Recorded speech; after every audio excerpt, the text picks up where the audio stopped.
Og velkommen til vores matematikprojekt.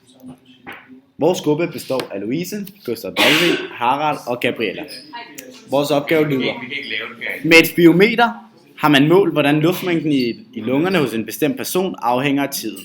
I en model kan luftmængden beskrives ved f af t er lig med 3,2 plus 0,4 gange sinus til 1,25 t.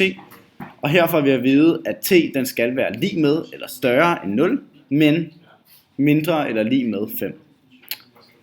Hvor f af t er luftmængden i lungerne, som er målt i liter, til tidspunktet t, som er målt i sekunder fra begyndelsen af vejrtrækningen.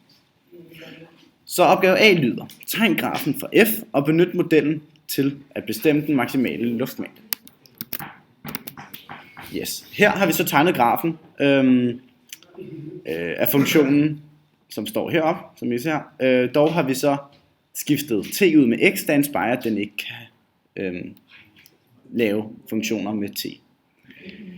Men i bund og grund giver det samme. Så det vi gør, det vi ved, det er, at den maksimale luftmængde, den er lige med toppunktet for grafen. Og måden vi finder toppunktet på, det er, at vi går ind her, siger maksimum, så markerer vi hele grafen. Og det får vi altså til, at punktet for den maksimale luftmængde, den er 1,26,3,6. Det betyder altså, at der går 1,26 sekunder før, at man når den maksimale luftmængde, og at man på det tidspunkt har 3,6 liter luft i lungerne.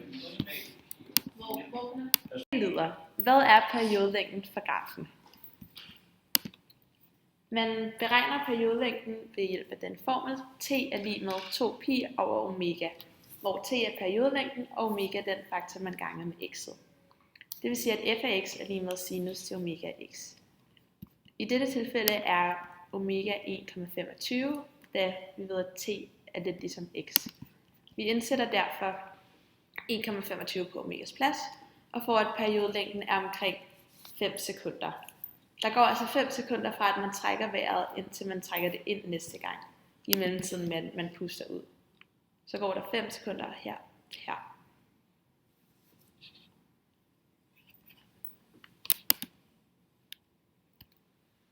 Modellen til at bestemme det tidspunkt, hvor luftmængden er 3,5 liter. Dermed er ft altså lige med 3,5, og vi skal finde ud af, for hvilke punkter 3,5 skal i t. Altså for hvilke tidspunkter, at der er 3,5 liter.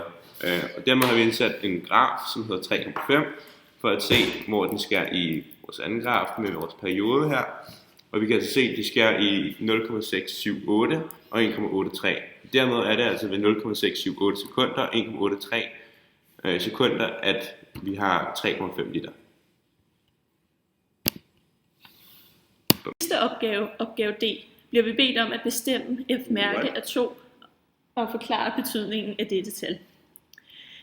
For at finde f-mærke af 2 bliver vi nødt til at differentiere f af x.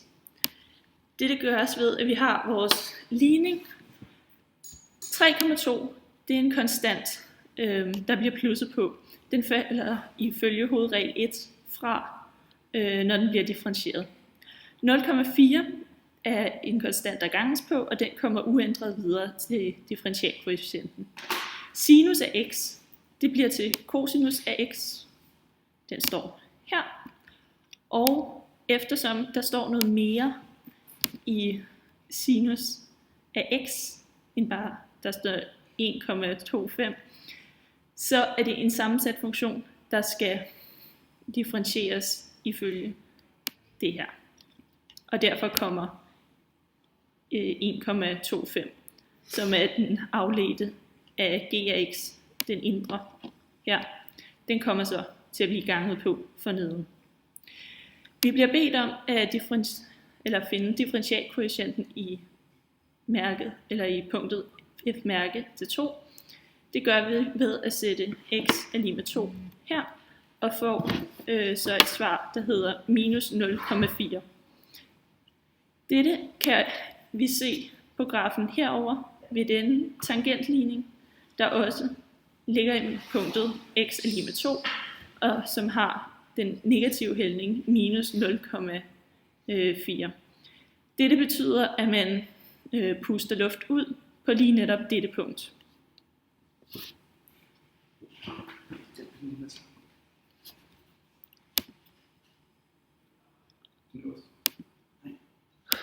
Vi gør da bare fra. Det gode med det her er, at man kan klippe det fra.